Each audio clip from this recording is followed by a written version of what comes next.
As of now, all modes of transport into and out of Qatar by way of Saudi Arabia, which is their only neighbor, are all shut down. Thousands of travelers have been affected by this move, as Doha is used as a major transfer hub in that region for carriers such as Qatar Airways, Emirates, and Etihad. Now, Qataris have already begun rationing food and water as the tiny GCC nation is being isolated by its partners from what seemingly appears out of the blue. So here to shed more light on all of this, former U.S. diplomat Jim Jatras is joining us. Jim, good to be here with you. Good to be here with you, Manila. So this move to isolate Qatar appears to be led by the Saudis and the rest of the GCC, plus Yemen and Libya's Benghazi government, and obviously they're kind of divided there. The Benghazi government are all falling in line.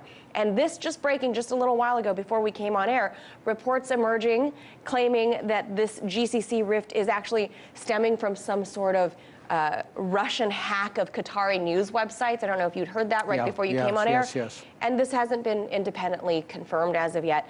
In your opinion, what's really going on here? Why is this happening? What's really going on here, the ostensible Saudi excuse for hammering Qatar is that the Qataris are supporting terrorism, which is a real pot calling the kettle black kind of thing. I mean, yes, the Qataris do support terrorism. So do the Saudis. They have the same clients in Syria, Al-Qaeda, ISIS, and all their various offshoots. That's not the problem.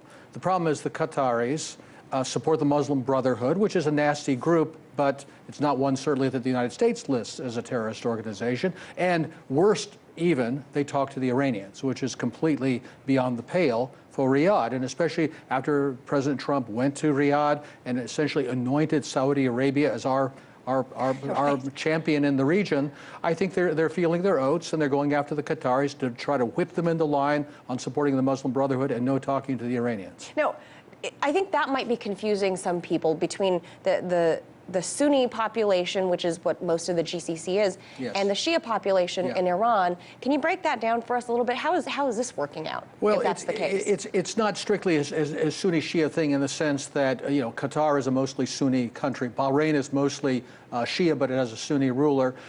Yes, in terms of the regional standoff between Saudi Arabia and Iran, it's bigger than that. But I think it's bigger than that because the Israelis obviously consider Iran their main enemy, and for reasons that are not quite clear, although I think it's coming largely from General McMaster and General Mattis, that Iran is the big state sponsor of terrorism, not Saudi Arabia, which of course is far and away the largest state sponsor of terrorism. Now, there's talk swirling that the Saudi Prince Salman is looking to flex his muscles on the heels of President Trump's visit to sort of cement his ascension to the throne, and to do so, perhaps maybe looking to annex Qatar. Do you think that's on the table? Well, the Saudi press has been tweeting the Qataris with the possibility of a coup.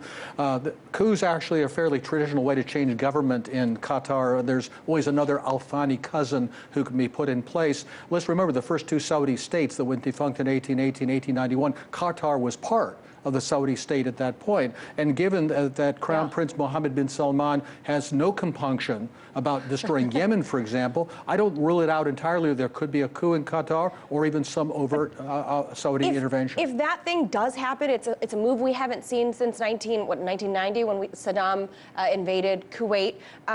How might the U.S. respond, seeing as we have 11,000 troops at the air base in Qatar? Well, in a way, maybe that helps solve our problem, doesn't it? Because we have a forward headquarters for Central Command in Qatar. Right now, we have our two allies, Qatar and Saudi Arabia, at odds with one another. If they cease to be at odds because Qatar is no longer an independent country, either by annexation or by coup, doesn't that solve our problem?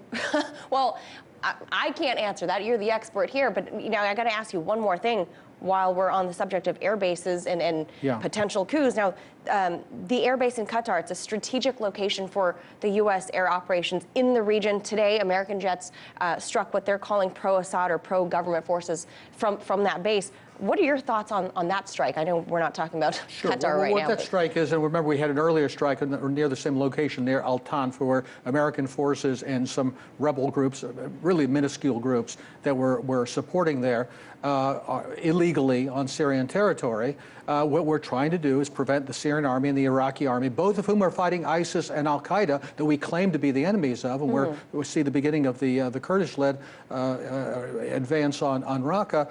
But more importantly, it seems to the people making these decisions, is to keep the Syrians and the Iranians apart, the Iraqis apart, because we don't want this Shiite corridor east to west through Iraq and Syria. I would say that's more important strategically to the people making these decisions than defeating ISIS. Absolutely fascinating. You are not taking a coup off the table. Jim Jatras, former U.S. diplomat, thank you for coming in tonight.